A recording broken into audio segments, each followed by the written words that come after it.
안녕하세요, 여러분. 세월 담은 사연을 찾아주신 고마운 분들께 기쁨과 행복이 가득하시길 바랍니다. 사연 시작합니다. 민수야, 민수 아니냐? 할머니가 떨리는 목소리로 물었다. 맞습니다. 30년 전 쫓겨난 그 고아 민수 맞습니다. 회의실이 얼어붙었다. 박철수의 얼굴이 창백해졌다. 그 불길한 아이가 지금 여러분 앞에 회장으로 서 있습니다. 숨겨왔던 과거가 드러나는 순간 민수는 당당히 고개를 들었다. 잊혀진 아이. 1970년대 말 경상도 어느 산골 마을의 이야기입니다. 그때 그 시절엔 가난이 일상이었고 미신과 편견이 사람들의 마음을 지배하던 때였죠. 그 마을 한 구석에 민수라는 소년이 살고 있었습니다. 아니, 살고 있다기보다는 그저 숨을 쉬고 있었다고 표현하는 게 맞을 겁니다. 민수는 7살 때 부모님을 잃었어요. 아버지는 산에서 나무를 하다 떨어져 돌아가셨고, 어머니는 그 충격으로 병을 얻어 석 달도 못 버티고 세상을 떠나셨죠. 하루아침에 천애고아가 된 민수는 무너져가는 초가집에서 혼자 남겨졌습니다. 친척이라고는 아무도 없었어요. 정확히 말하면 있었는지도 모르지만 아무도 나서지 않았던 겁니다. 마을 사람들의 눈빛은 차가웠습니다. 저 집안은 애군이 낀 집안이야. 할아버지도 일찍 돌아가셨고 할머니도 그랬잖아. 이번에 부모까지 연달아 죽다니 저 아이가 불길한 거야.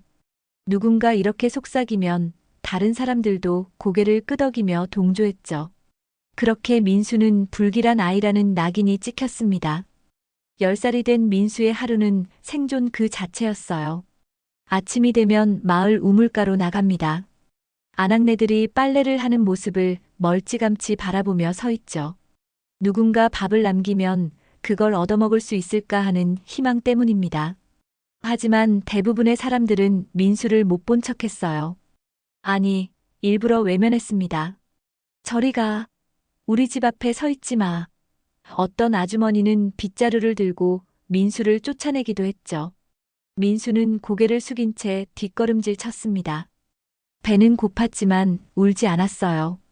이미 눈물이 마를 대로 말라버렸거든요. 구독과 좋아요는 무료입니다. 부탁드립니다. 학교는 꿈도 꾸지 못했습니다. 학비는커녕 책 한 권, 연필 한 자루 살 돈이 없었으니까요. 또래 아이들이 책보따리를 메고 학교에 가는 모습을 보면 민수는 멀찍이 떨어져서 그 뒷모습만 바라봤어요. 가끔 아이들이 돌아보며 불길한 놈아, 따라오지 마 하고 소리를 지르면 민수는 그 자리에 멈춰섰죠. 가슴이 찢어지는 것 같았지만 티내지 않았습니다. 어느 겨울날이었어요. 눈이 펑펑 쏟아지던 날, 민수는 마을 주막 앞을 지나가다 안에서 들려오는 소리에 귀를 기울였습니다. 그 아이 말이야, 계속 마을에 있으면 우리한테도 애군이 번질 거야. 내쫓아야 해. 마을 이장인 박 씨가 술상을 두드리며 말했죠. 하지만 이장님 아직 어린애인데. 누군가 약하게 반대했지만 박 이장의 목소리는 단호했습니다. 어린애라고? 그 아이 때문에 올해 농사도 안 됐잖아. 마을의 우환이 끊이질 않고. 저 아이가 불길한 건 누구나 다 아는 사실이야. 민수는 그 소리를 듣고 주막을 떠났어요. 발걸음은 무거웠지만 어디로 가야 할지 알 수 없었습니다. 무너진 초가집으로 돌아온 민수는 구석에 웅크린 채 밤을 보냈죠. 추위보다 더 차가운 건 사람들의 마음이었습니다. 다음 날 아침 마을 사람들이 민수의 집 앞에 모여들었어요. 박 이장을 중심으로 대여섯 명의 어른들이었습니다. 야, 민수야. 나와봐. 민수는 떨리는 다리로 밖으로 나갔죠. 박 이장은 차갑게 말했습니다. 너 이제 이 마을에서 나가야 해. 내가 있으면 마을에 좋지 않은 일만 생기거든. 민수는 아무 말도 하지 못했어요. 그저 고개만 끄덕였죠. 11살 소년에게 항변할 힘도 용기도 없었습니다. 짐 싸서 오늘 안으로 떠나. 알았지? 박 이장의 말에 민수는 다시 한번 고개를 끄덕였습니다. 민수는 다 찢어진 보따리 하나에 낡은 옷 몇 벌을 챙겼어요. 그게 전부였습니다. 어머니가 돌아가시기 전 마지막으로 입혀주셨던 누더기 같은 손바지와 아버지의 낡은 조끼. 그것들을 꼭 안고 마을을 떠났죠. 마을 어귀를 지나며 민수는 뒤를 돌아봤습니다. 자신이 태어나고 자란 곳, 부모님의 흔적이 남아있는 곳. 하지만 그곳은 이제 민수를 받아주지 않았어요. 민수는 작은 주먹을 꽉 쥐었습니다.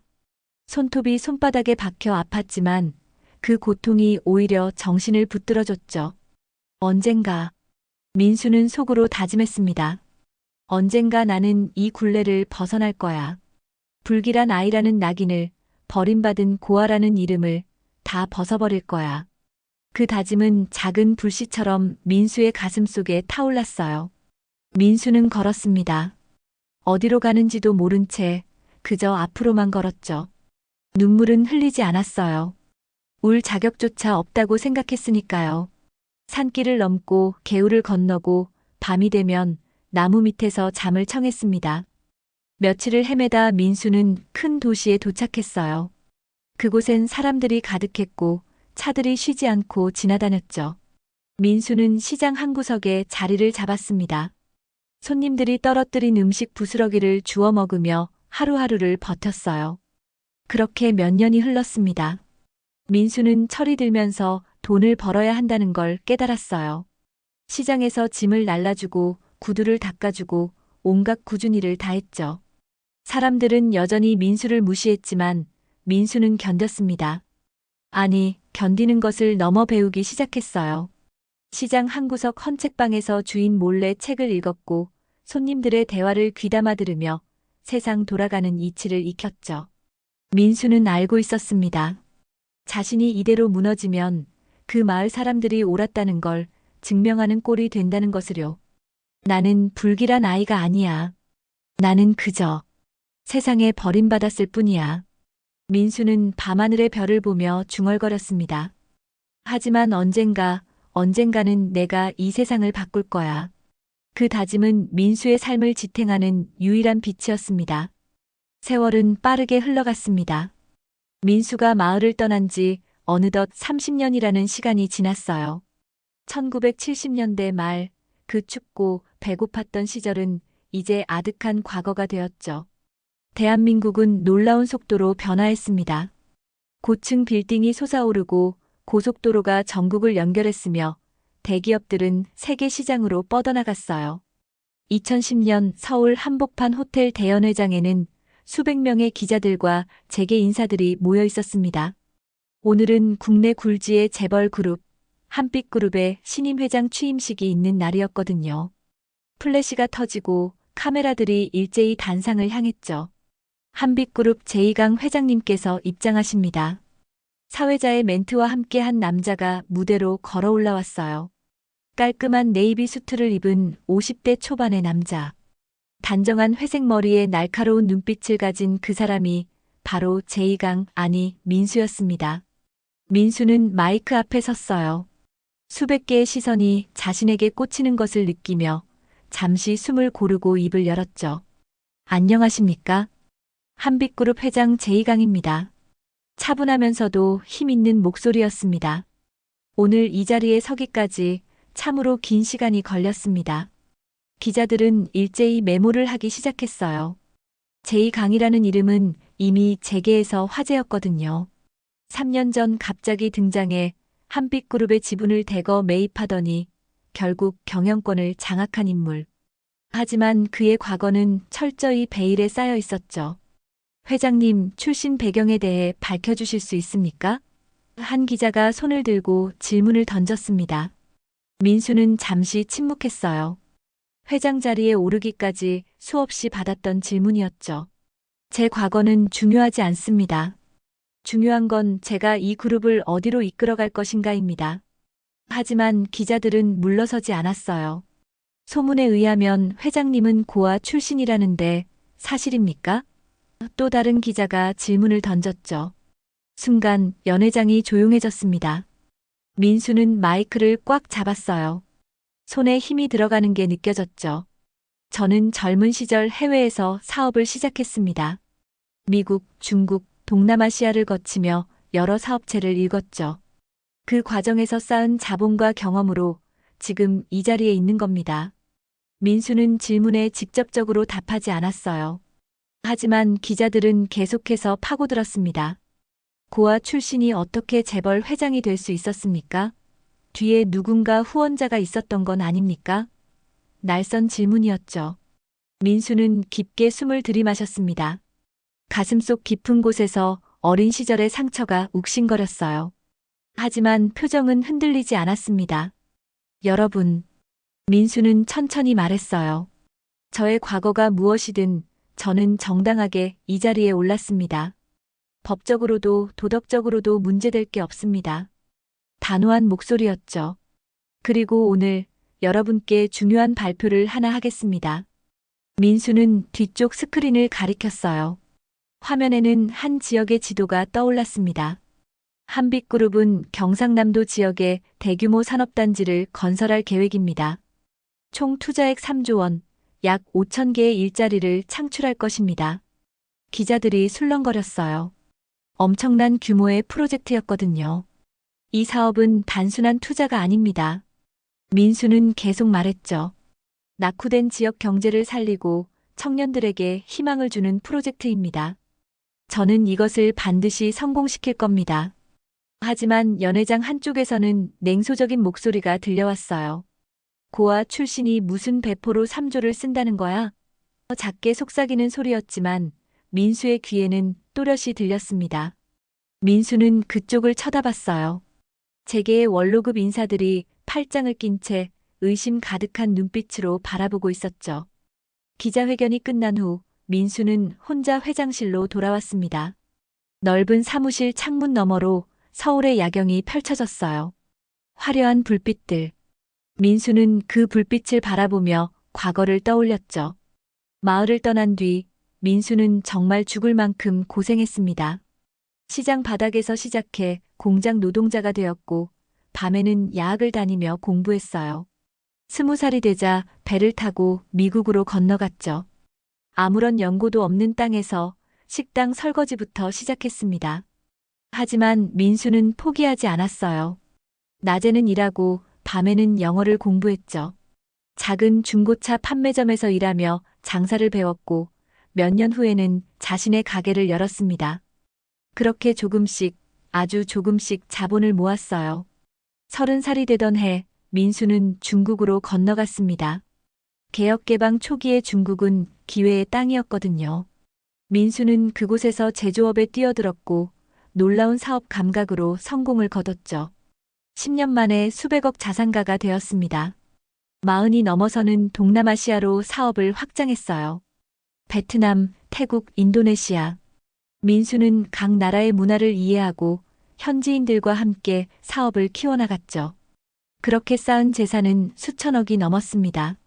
그리고 50줄에 접어들어 민수는 결심했어요. 고국으로 돌아가자고. 그 옛날 자신을 내쫓았던 바로 그 나라로. 민수는 이름을 바꿨습니다. 제2강. 새로운 이름으로 한국에 돌아온 거죠. 한빛그룹은 당시 경영난을 겪고 있었어요. 민수는 외국 자본을 앞세워 지분을 사들였고 결국 경영권을 손에 넣었습니다. 합법적이었지만 재계는 발칵 뒤집혔죠. 정체를 알 수 없는 자가 재벌 그룹을 먹었다는 소문이 돌았거든요. 민수는 창문에 비친 자신의 모습을 봤어요. 주름진 얼굴에는 세월의 흔적이 역력했지만 눈빛만큼은 여전히 날카로웠습니다. 이제 시작이야. 민수는 중얼거렸죠. 내가 떠나온 그곳, 나를 버렸던 그 마을에 돌아갈 시간이야. 민수는 책상 서랍을 열었어요.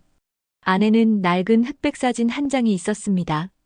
어린 민수가 부모님과 함께 찍은 유일한 가족 사진이었죠. 민수는 사진을 가슴에 꼭 안았습니다. 아버지, 어머니, 이제 아들이 돌아갑니다. 불길한 아이가 아니라 이 나라를 움직이는 사람으로 돌아가는 겁니다. 다음 날 민수는 비서를 불렀어요. 경상남도 그 지역 말이야. 산업단지 부지 매입 작업을 당장 시작해. 그리고 민수는 잠시 말을 멈췄다가 이어갔죠. 내가 직접 그곳에 가서 주민 설명회를 하겠어. 비서는 놀란 표정을 지었습니다. 회장님이 직접 가시겠다고요? 그건 내가 가야 해. 민수는 단호하게 말했어요.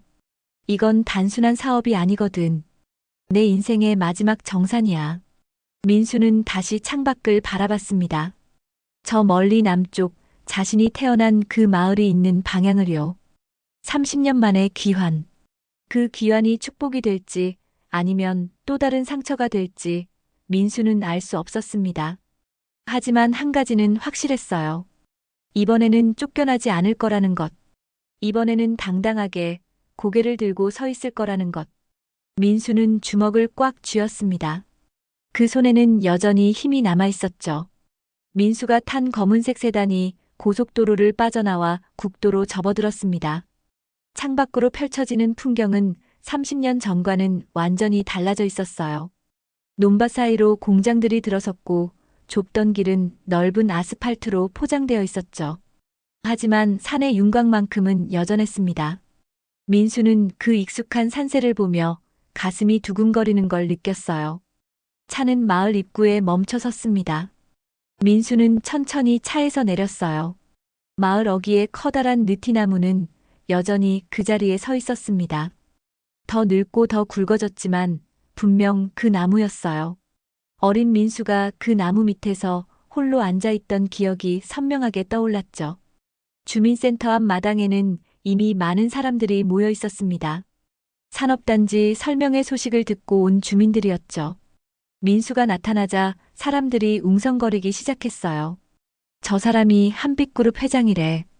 어디서 온 사람인지 얼굴도 낯설래.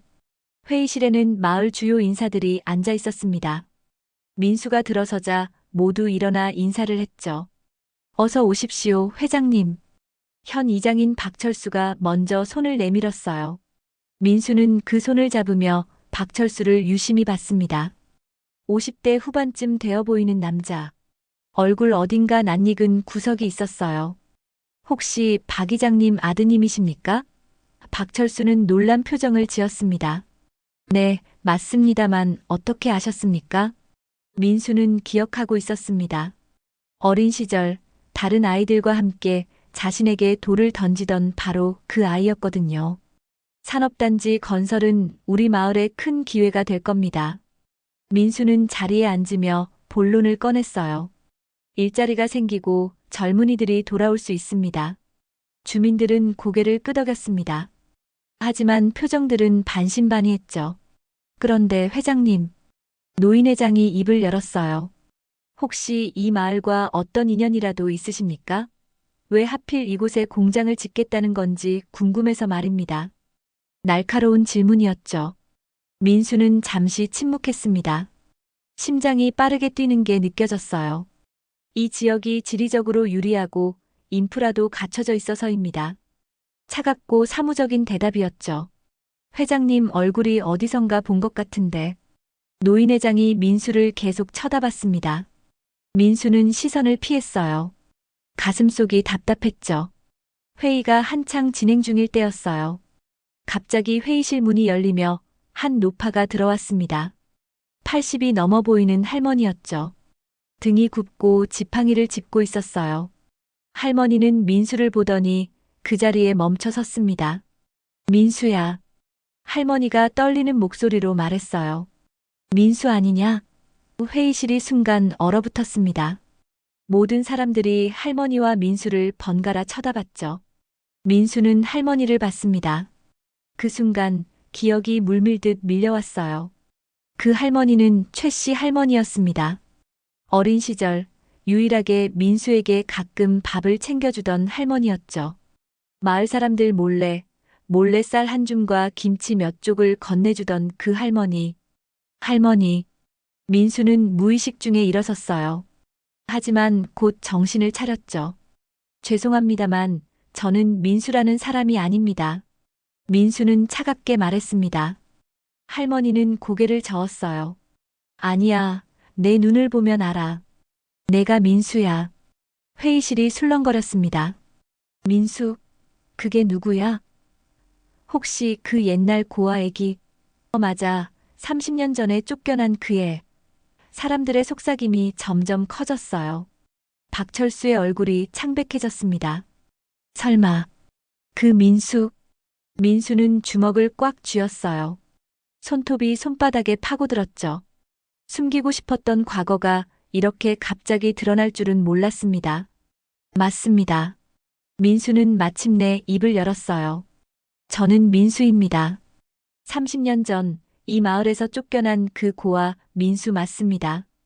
회의실이 조용해졌습니다. 그 정적은 무거웠어요. 박철수는 당황한 표정으로 물러섰습니다. 그럼 회장님이 그 아이였다는 겁니까? 네. 민수는 차갑게 대답했어요. 그 불길한 아이라고 불리며 이 마을에서 쫓겨난 바로 그 아이입니다. 그 아이가 지금 여러분 앞에 서 있습니다. 한빛그룹 회장으로 말이죠. 노인들 중 몇몇은 고개를 떨구었어요. 부끄러운 듯 표정이 굳어졌죠. 하지만 어떤 이들은 여전히 의심스러운 눈빛으로 민수를 쳐다봤습니다. 고아 자식이 재벌이 됐다고? 뭔가 수상한데. 민수는 그들을 똑바로 쳐다봤어요. 수상하든 말든 저는 합법적으로 이 자리에 올랐습니다. 그리고 이 산업단지 사업도 정당하게 추진할 겁니다. 목소리에 힘이 실렸죠. 여러분이 동의하든 안 하든 이 프로젝트는 진행됩니다. 최 씨 할머니가 민수에게 다가왔어요. 주름진 손으로 민수의 손을 잡았죠. 민수야, 그동안 얼마나 고생했니? 할머니의 눈에서 눈물이 흘러내렸습니다. 민수는 할머니의 손을 느끼며 눈시울이 뜨거워지는 걸 참았어요. 할머니, 괜찮습니다. 민수는 짧게 말하고 손을 뺐습니다. 감정에 휘둘릴 수 없었거든요. 민수는 사람들을 둘러봤어요. 다음 주에 다시 설명회를 하겠습니다. 그때까지 잘 생각해 보십시오. 민수는 회의실을 나왔습니다. 주민센터 마당에 모인 사람들이 민수를 쳐다봤죠. 저 사람이 그 고아 자식이래. 믿어지지 않네. 어떻게 재벌이 됐대? 민수는 차에 올라탔습니다. 차가 출발하자 민수는 창밖을 봤어요. 마을 풍경이 스쳐 지나갔죠. 어린 시절의 기억들이 파노라마처럼 펼쳐졌습니다. 민수는 창밖을 보며 작게 중얼거렸죠. 이제 진짜 싸움이 시작이야. 민수가 마을을 떠난 지 사흘이 지났습니다. 서울 본사 회장실에서 민수는 산업단지 설계도를 검토하고 있었어요. 그때 비서가 급하게 들어왔습니다. 회장님, 큰일입니다. 뉴스 좀 보십시오. 민수는 리모컨을 들어 텔레비전을 켰어요. 화면에는 마을 주민센터 앞에서 진행되는 기자회견이 나오고 있었죠. 박철수 이장이 마이크 앞에 서 있었습니다. 한빛그룹의 산업단지 건설 계획은 우리 마을의 전통과 환경을 파괴하는 무리한 사업입니다. 민수는 화면을 뚫어지게 쳐다봤어요. 박철수의 옆에는 마을 유지들이 줄지어 서 있었죠. 더군다나 이 사업을 추진하는 회장은 과거 우리 마을에서 쫓겨난 고아 출신입니다. 개인적인 복수심으로 이 사업을 강행하는 게 아닌지 의심스럽습니다. 기자들의 플래시가 터졌습니다. 박철수는 고개를 끄덕이며 말했어요. 네, 30년 전 우리 마을에 살던 민수라는 아이가 맞습니다. 당시 마을의 불길한 일들이 계속되어 어쩔 수 없이 떠나보냈죠. 민수는 주먹을 쥐었습니다. 박철수는 계속 말했어요. 고아 출신이 재벌이 된 것도 의심스럽고 갑자기 고향에 돌아와 이런 큰 사업을 벌이는 것도 석연치 않습니다. 우리 주민들은 이 사업을 결사 반대합니다. 뒤에 서 있던 주민들이 일제히 플래카드를 들어 올렸어요. 산업단지 건설 반대. 민수는 텔레비전을 껐습니다.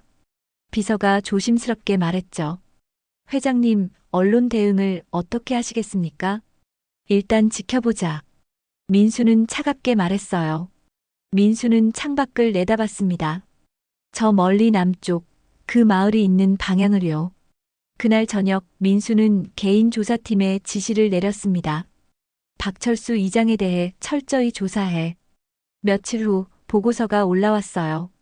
박철수는 지난 10년간 마을 이장을 하며 상당한 재산을 모았습니다. 마을 개발 사업마다 끼어들어 중간 수수료를 챙겼고 토지 보상금도 부풀려 받았죠.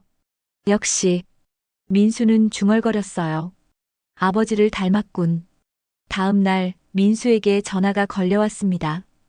회장님, 저는 경남일보 기자 김민호라고 합니다. 인터뷰 좀 부탁드려도 될까요? 민수는 잠시 생각하다 승낙했어요. 좋습니다. 오늘 오후 3시에 본사로 오십시오. 김민호 기자가 도착했습니다. 30대 초반으로 보이는 젊은 기자였죠. 단도직입적으로 여쭙겠습니다. 김민호가 녹음기를 켜며 물었어요. 회장님은 정말 고아 출신이십니까? 민수는 조금도 망설이지 않고 대답했습니다. 네, 맞습니다.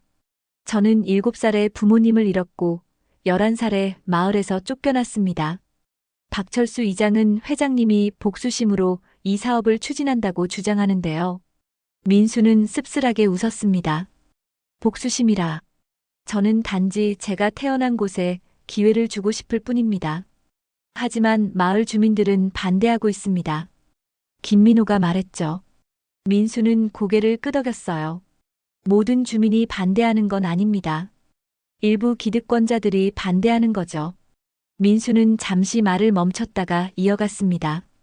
산업단지가 들어서면 토지 가격이 오릅니다. 그럼 제대로 된 보상을 해줘야 하죠. 그런데 일부 사람들은 지금처럼 중간에서 이익을 챙기는 게 더 좋은 겁니다.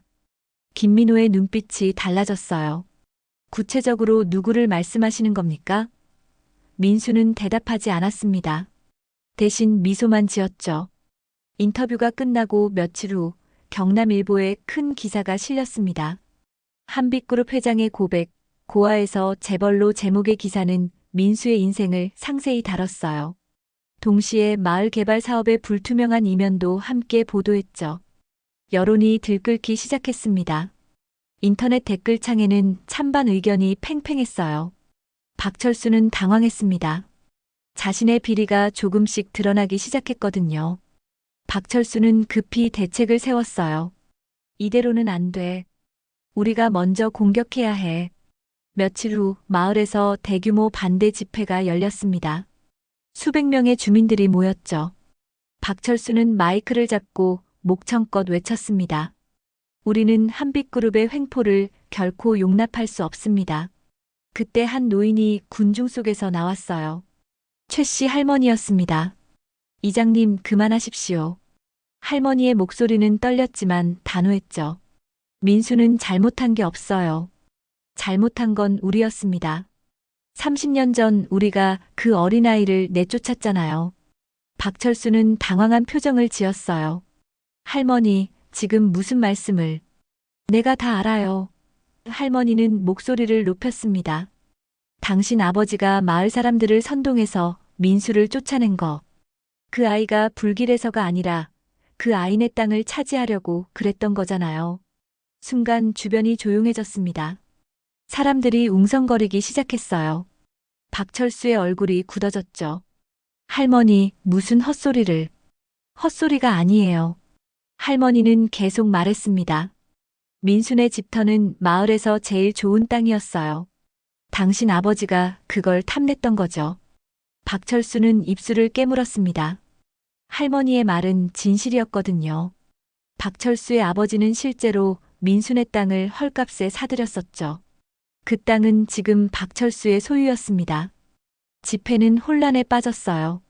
사람들은 서로 다른 이야기를 하기 시작했죠. 박철수는 황급히 자리를 떠났어요. 그날 밤 민수는 뉴스를 통해 집회 소식을 들었습니다.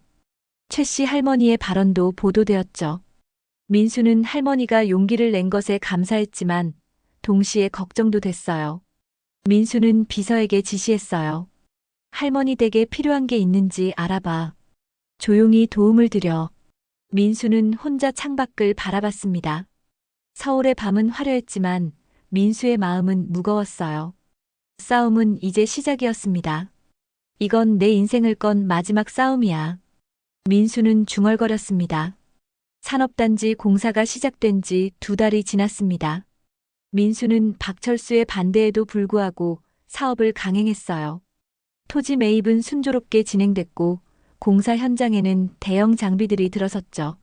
민수는 일주일에 한 번씩 현장을 방문했습니다. 직접 눈으로 확인하지 않으면 마음이 놓이지 않았거든요. 어느 금요일 오후였습니다. 민수는 현장 사무실에서 공사 진행 상황을 보고받고 있었어요.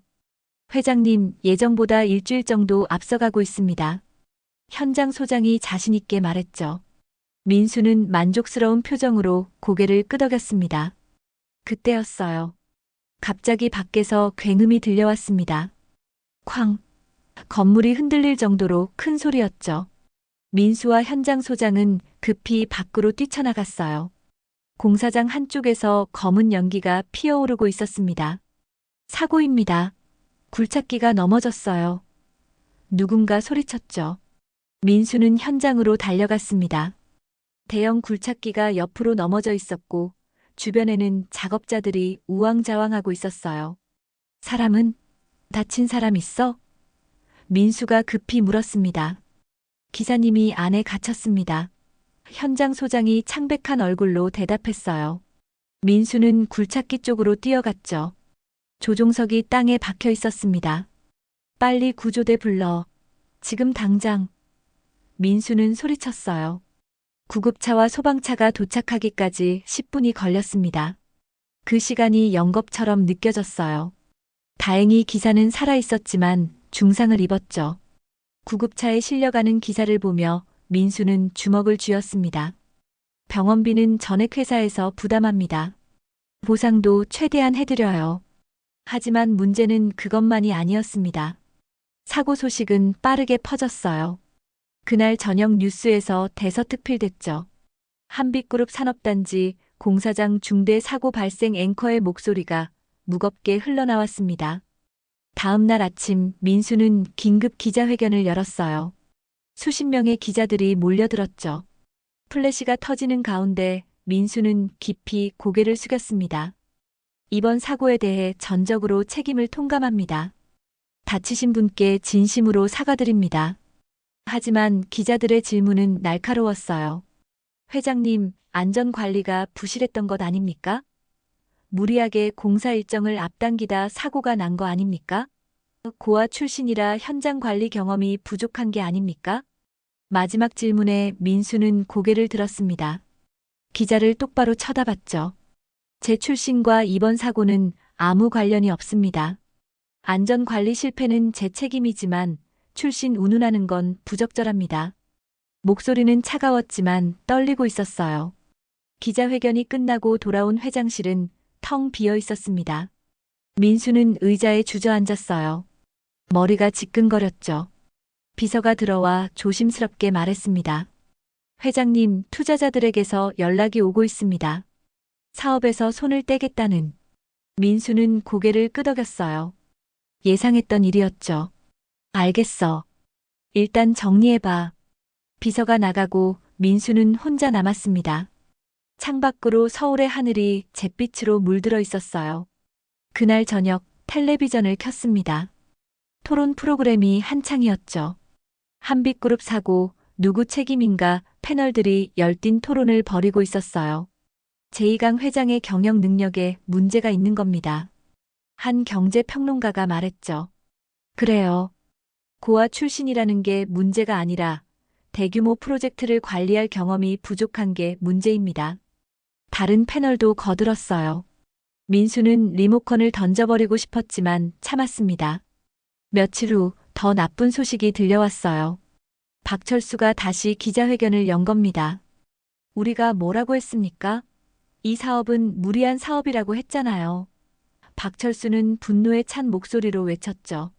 제2강 회장은 복수심에 눈이 멀어 안전은 뒷전이었습니다. 뒤에 서 있던 주민들이 구호를 외쳤어요.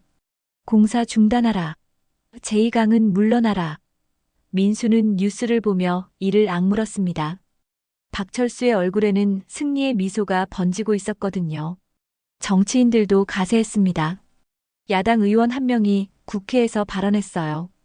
고아 출신이라는 걸 숨기고 재벌 회장이 된 제2강 그의 과거를 철저히 조사해야 합니다. 해외에서 자금을 어떻게 모았는지 의혹투성이입니다. 민수의 핸드폰은 쉴 새 없이 울렸습니다. 투자자들의 이탈, 협력업체들의 계약 파기, 은행의 대출 회수 통보. 하루하루가 지옥 같았어요. 민수는 잠을 이룰 수 없었죠. 밤마다 악몽에 시달렸습니다. 한 주가 지나고 민수는 임시 이사회에 소집됐어요. 이사들의 표정은 싸늘했습니다. 회장님, 이번 사고로 회사 이미지가 크게 타격을 입었습니다. 한 이사가 냉정하게 말했죠. 산업단지 사업을 중단하는 게 어떻겠습니까? 민수는 고개를 저었어요. 중단할 수 없습니다. 이미 수천억이 투입됐고 계약도 체결됐습니다. 하지만 이사들은 물러서지 않았죠. 그럼 회장님께서 책임을 지셔야 합니다. 사퇴하십시오. 회의실이 조용해졌습니다. 민수는 이사들을 한 명씩 쳐다봤어요. 그들의 눈빛에는 동정도 연민도 없었습니다. 그저 차가운 계산만 있었죠. 시간을 주십시오. 민수는 간신히 말했습니다. 한 달만 시간을 주시면 이 상황을 바로잡겠습니다. 한 달 후에도 상황이 나아지지 않으면 사퇴하시겠습니까? 한 이사가 물었어요. 민수는 고개를 끄덕였습니다. 그렇게 하겠습니다. 회의가 끝나고 민수는 회장실로 돌아왔어요. 넓은 사무실이 감옥처럼 느껴졌죠. 민수는 책상 서랍을 열었습니다. 안에는 부모님과 함께 찍은 낡은 사진이 있었어요. 민수는 사진을 꺼내 들었습니다. 아버지, 어머니. 민수의 목소리가 떨렸어요. 제가 잘못한 걸까요?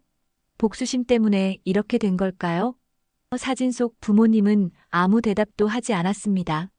민수는 사진을 가슴에 안았죠. 그때 누군가 문을 두드렸어요. 회장님, 손님이 오셨습니다. 비서의 목소리였죠. 누구인데? 민수는 피곤한 목소리로 물었습니다. 최 씨 할머니라고 하십니다. 민수는 깜짝 놀라 일어섰어요. 할머니가 서울까지 올라오셨다니. 민수는 급히 말했죠. 모셔와. 잠시 후 최 씨 할머니가 들어왔습니다. 할머니는 지팡이를 짚고 천천히 걸어왔어요. 민수는 할머니를 부축해 소파에 앉혔습니다. 할머니, 어떻게 여기까지? 할머니는 민수의 손을 꼭 잡았어요. 주름진 손이었지만 따뜻했습니다. 민수야, 포기하지 마. 할머니의 목소리는 떨렸지만 힘이 있었죠. 너는 잘못한 게 없어. 세상이 너를 시험하는 거야. 민수의 눈에서 눈물이 흘러내렸습니다. 30년간 한 번도 울지 않았던 민수가 할머니 앞에서는 참을 수 없었어요. 할머니, 저는 더 이상. 아니야. 할머니는 단호하게 말했습니다. 너는 이겨낼 수 있어. 너는 강한 아이야. 항상 그랬잖니. 민수는 할머니의 손을 꼭 잡았습니다. 그 순간 마음속 깊은 곳에서 무언가 일어나는 걸 느꼈어요. 포기할 수 없다는 것. 여기서 무너질 수 없다는 것. 할머니. 민수는 눈물을 닦으며 말했습니다. 감사합니다. 최 씨 할머니가 돌아간 후 민수는 홀로 회장실에 남았습니다. 창밖으로 서울의 야경이 펼쳐져 있었어요. 수많은 불빛들이 반짝이고 있었죠.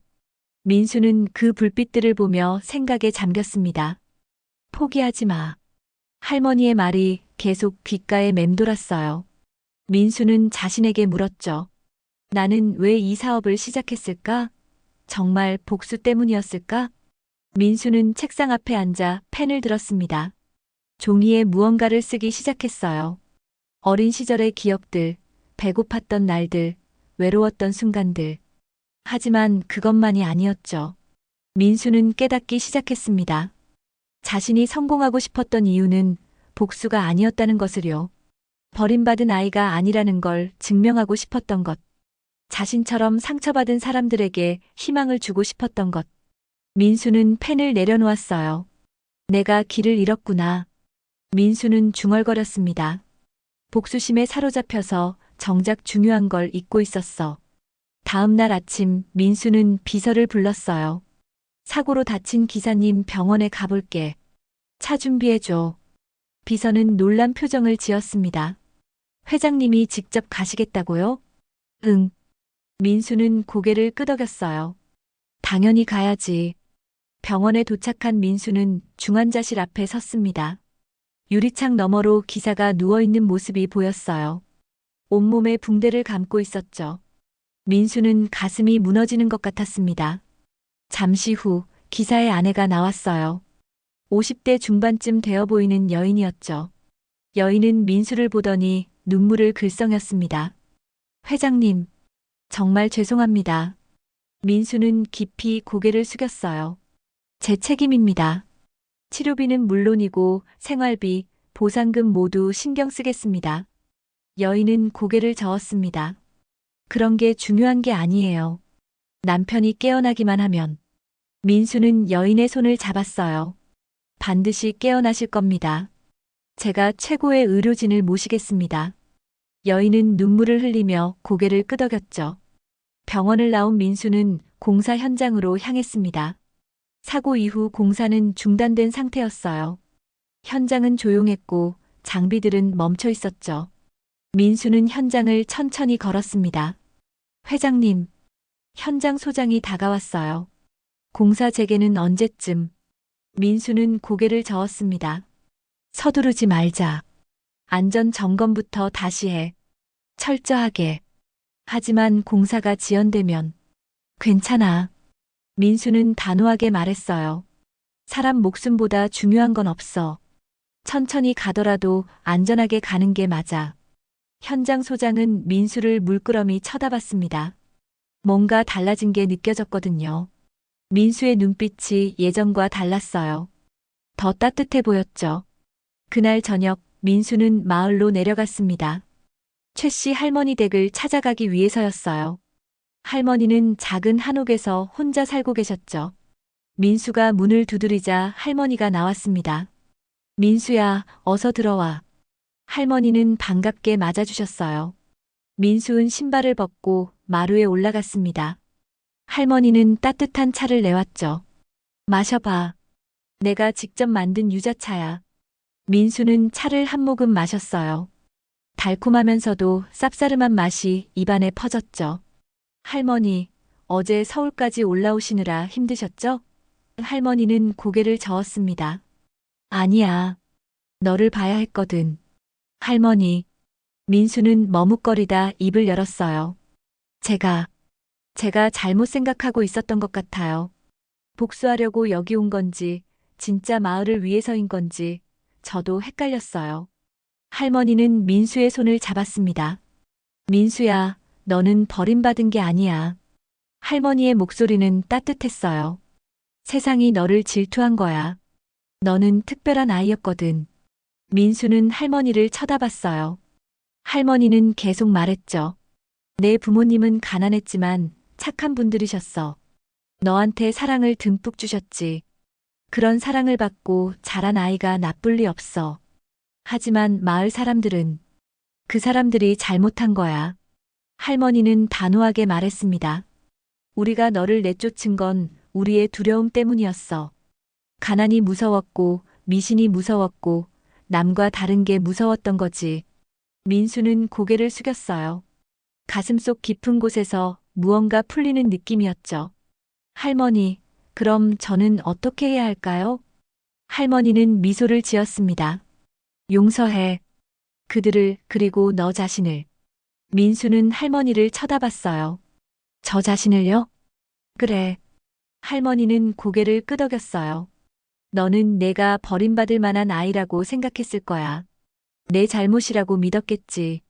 하지만 아니야. 넌 아무 잘못도 하지 않았어. 너는 그저 세상에 태어난 거야. 민수의 눈에서 눈물이 흘러내렸습니다.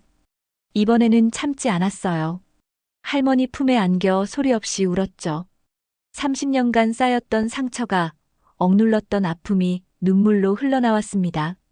한참을 울고 나서야 민수는 얼굴을 들었어요. 할머니는 민수의 눈물을 닦아주셨죠. 이제 됐니? 민수는 고개를 끄덕였습니다. 네, 할머니. 이제 알았어요. 뭘 알았는데? 할머니가 물었어요. 민수는 창밖을 바라보며 말했습니다. 제가 이 사업을 하는 이유요.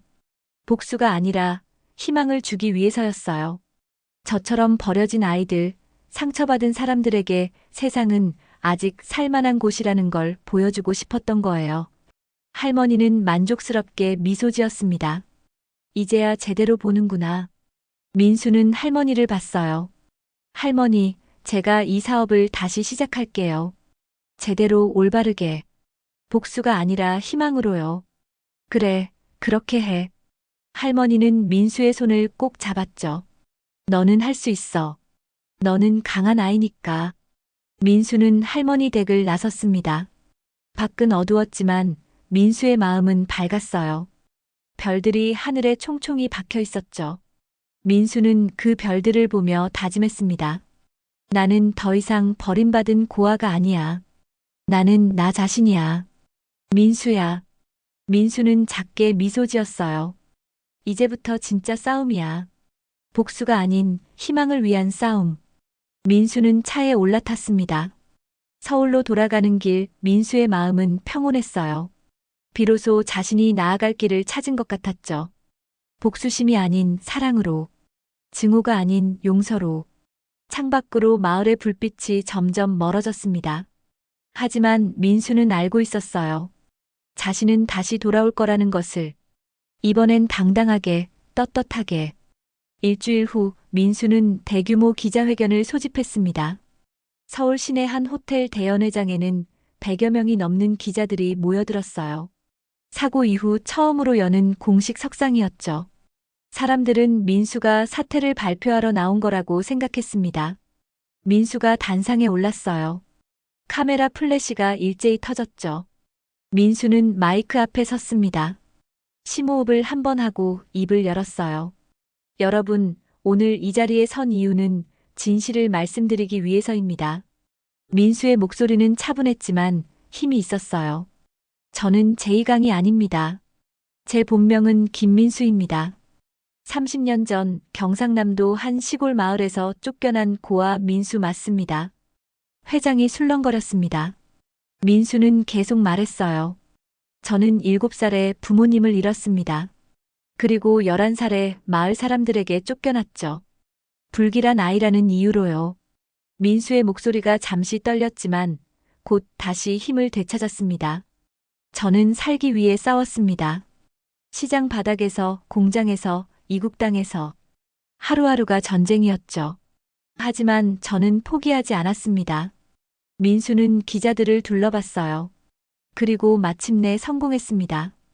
합법적으로 정당하게요. 한 기자가 손을 들었어요. 회장님, 그럼 왜 이름을 바꾸셨습니까? 과거를 숨기려 하신 겁니까? 민수는 고개를 끄덕였습니다. 네, 숨기려 했습니다. 부끄러웠거든요. 버림받은 고아라는 사실이. 민수는 잠시 말을 멈췄다가 이어갔어요. 하지만 이제는 부끄럽지 않습니다. 왜냐하면 깨달았거든요. 제가 버림받을 만한 아이가 아니었다는 것을. 다만 세상이 저를 이해하지 못했을 뿐이라는 것을요. 회장이 조용해졌습니다. 민수는 계속 말했죠. 저는 고향에 돌아와 산업단지를 짓고 싶었습니다. 복수가 아닙니다. 일자리를 만들고 젊은이들에게 희망을 주고 싶었던 겁니다. 저처럼 버려진 사람들에게 기회를 주고 싶었어요. 하지만 사고가 났습니다. 민수의 목소리가 무거워졌어요. 제 책임입니다. 안전관리를 소홀히 했고 일정에 쫓겨 무리하게 진행했습니다. 다친 분께 진심으로 사죄드립니다. 민수는 깊이 고개를 숙였습니다. 10초, 20초. 한참을 그렇게 서 있었죠. 회장에서는 셔터 소리만 들렸습니다. 하지만 저는 포기하지 않을 겁니다. 민수는 고개를 들었어요. 눈빛은 단호했죠.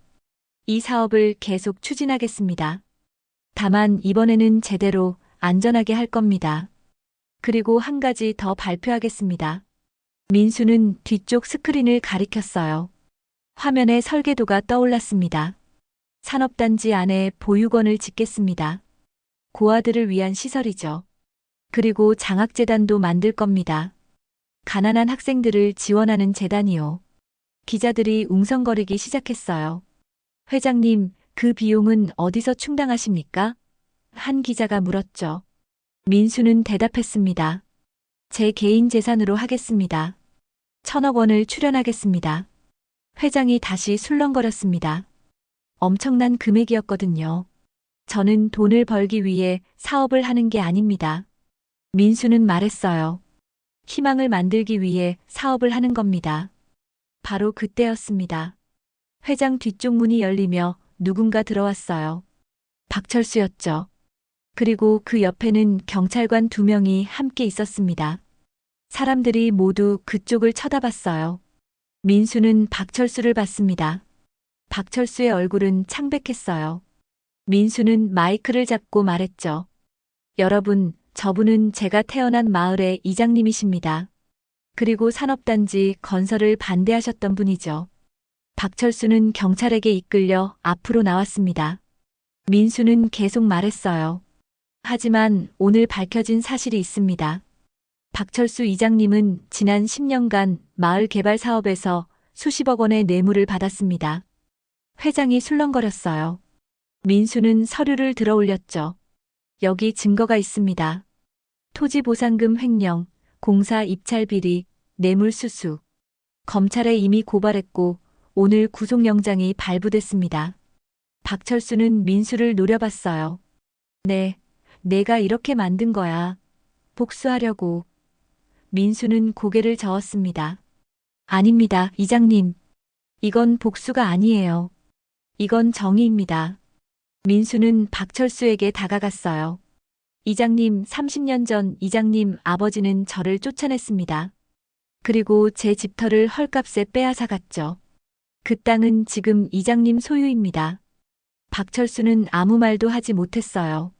하지만 저는 그 땅을 돌려달라고 하지 않겠습니다. 민수의 목소리는 차분했어요. 대신 이장님이 저지른 범죄에 대해서는 법의 심판을 받으셔야 합니다. 경찰이 박철수에게 수갑을 채웠죠. 박철수가 끌려나가는 순간 회장 문이 다시 열렸습니다. 마을 사람들이 우르르 들어왔어요. 최 씨 할머니를 비롯해 수십 명의 주민들이었죠. 그들은 플래카드를 들고 있었습니다. 민수 회장님을 지지합니다. 산업단지 건설 찬성. 민수는 그들을 봤어요. 놀란 표정을 지었죠. 최 씨 할머니가 앞으로 나왔습니다. 민수야, 우리가 왔다. 할머니의 목소리는 떨렸지만 힘이 있었어요. 할머니. 민수는 단상에서 내려와 할머니에게 다가갔습니다. 할머니는 민수의 손을 잡았어요. 우리가 잘못했어. 30년 전에도 지금까지도. 내가 용서해 줄지 모르겠지만. 할머니 뒤에 서 있던 노인들이 하나둘씩 고개를 숙이기 시작했어요. 미안하다, 민수야. 우리가 내 인생을 망쳤구나. 눈물을 흘리는 노인들도 있었죠. 민수는 그들을 봤습니다.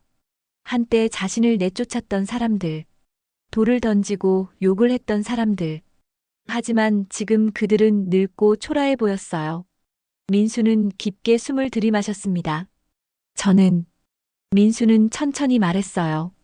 저는 여러분을 용서합니다. 회장이 조용해졌습니다. 여러분도 두려웠을 거예요.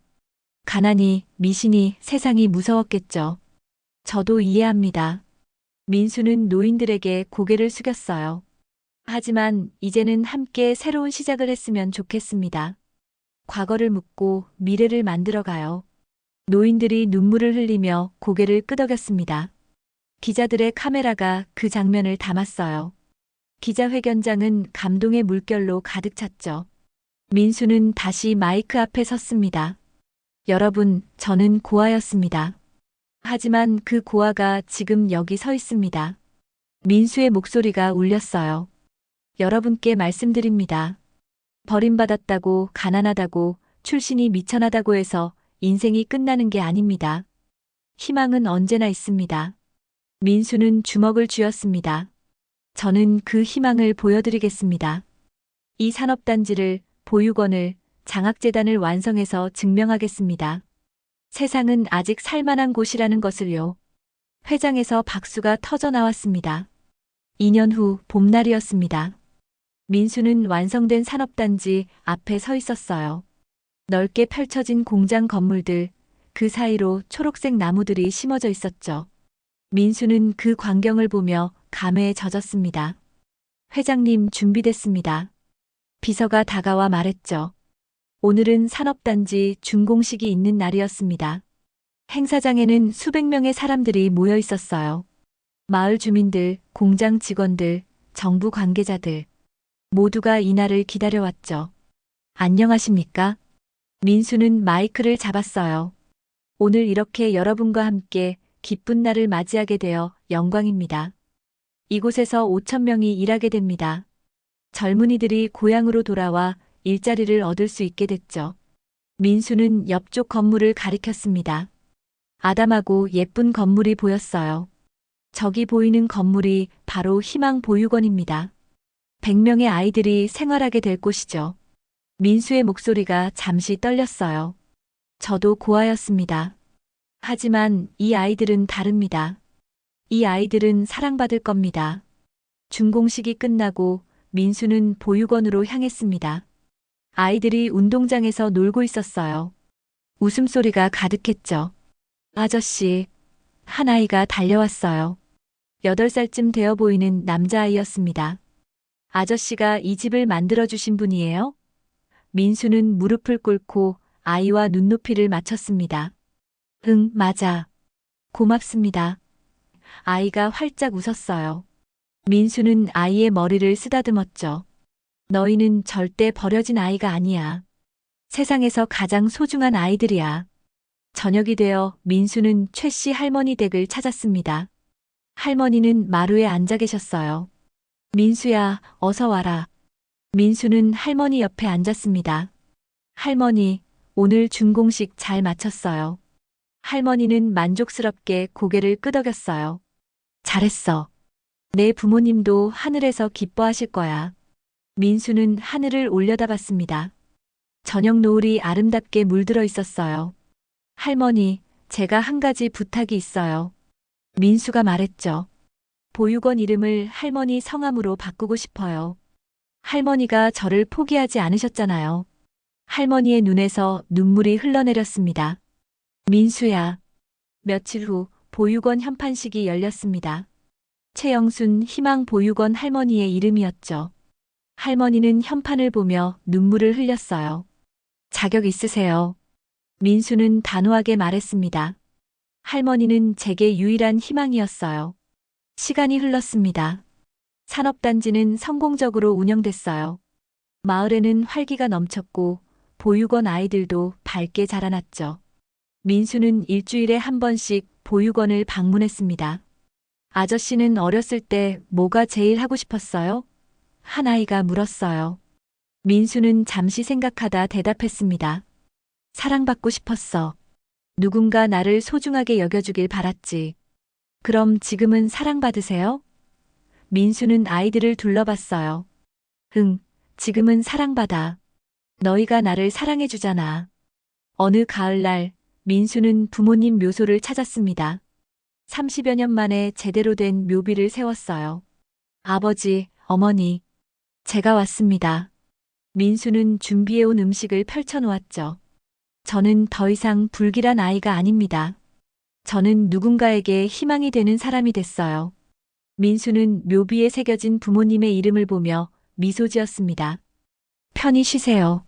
아들이 잘 살고 있으니까요. 이제는 행복하니까요. 그날 밤 민수는 회장실에서 창밖을 바라봤습니다. 저 멀리 남쪽 자신이 태어난 마을이 있는 방향을요. 이제 그곳은 더 이상 아픔의 장소가 아니었습니다. 희망의 땅이었죠. 민수는 책상 서랍을 열었어요. 부모님과 함께 찍은 낡은 사진을 꺼내 액자에 넣었습니다. 그리고 책상 위에 올려놓았죠. 이제 숨기지 않을게요. 저는 여러분의 아들이에요. 당당하게, 떳떳하게 살아갈게요. 창밖으로 별들이 총총히 빛나고 있었습니다. 민수는 그 별들을 보며 생각했어요. 자신처럼 어둠 속에서 헤매는 누군가에게 자신이 저 별처럼 빛이 되어주고 싶다고. 민수는 자리에서 일어났습니다. 내일도 할 일이 많았거든요. 보육원 방문, 장학생 면담, 공장 점검. 하지만 두렵지 않았어요. 이제 민수는 혼자가 아니었으니까요. 사랑하는 사람들이 있었고 지켜야 할 아이들이 있었습니다. 민수는 불을 끄고 사무실을 나섰습니다. 복도를 걸으며 작게 미소 지었어요. 30년의 긴 여정이 끝났습니다. 아니, 끝난 게 아니라 새로 시작된 거였죠. 진짜 인생이 이제 시작된 겁니다. 엘리베이터 문이 열렸습니다. 민수는 안으로 들어가 거울에 비친 자신의 모습을 봤어요. 주름진 얼굴이지만 눈빛만큼은 맑았습니다. 민수는 거울 속 자신에게 고개를 끄덕였죠. 수고했어, 민수야. 정말 수고 많았어. 엘리베이터가 내려가기 시작했습니다. 민수의 새로운 하루를 향해서요. 세월 담은 사연을 찾아주신 고마운 분들께 기쁨과 행복이 가득하시길 바랍니다. 구독과 좋아요, 알림 설정은 더 많은 감동적인 사연을 받아보실 수 있습니다. 영상이 도움되셨다면 주변 어르신들에게도 공유해주세요.